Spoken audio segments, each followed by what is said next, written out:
প্রমাণিত হইল যে ক্রিকেটার নামের ফালতু যেগুলো এই ভণ্ড বদমাশ বাটপার গুলো দেশপ্রেমিক নামের ভণ্ড।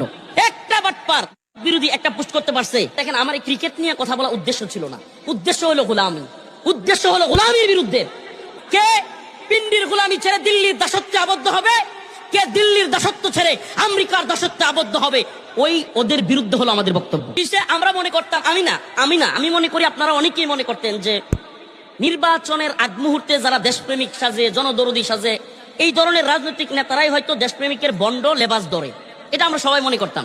কিন্তু এইবার কি দেখলাম যে ক্রিকেটাররাও তথাকথিত জাতীয় সঙ্গীত, রবীন্দ্র একটা সঙ্গীত গাইলে, রবীন্দ্রনাথের যে সঙ্গীত, এটা গাইলে ওরে অনেক কিছু চোখ দিয়ে পানি ফেলায়, দেখে ওরে বাবার কি দেশপ্রেম।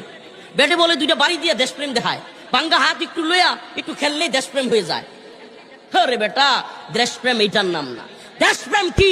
দেশপ্রেম হলো যখন গোলামির প্রশ্ন আসবে, যখন কেউ দেশকে তাচ্ছিল্য করবে, তুচ্ছ তাচ্ছিল্য করবে, সমস্ত স্বার্থকে উপেক্ষা করে দেশের পক্ষে, ইসলামের পক্ষে অবস্থান নেয়। এখন কি দেয় যে মুস্তাফিজুর রহমানকে ভারতে খেলতে দিতে দেওয়া হবে না।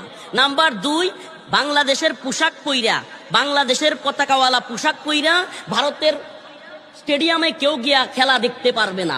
নাম্বার 3, খেলার লাগিয়া বাংলাদেশের নির্বাচন ফিসিয়ে দিতে হবে। তামসা।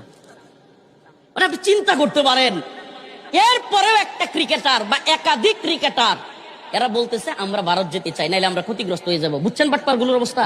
বাকি খেলতে হবে কেন? আমার পেট আর পকেটের ধান্দা দরকার।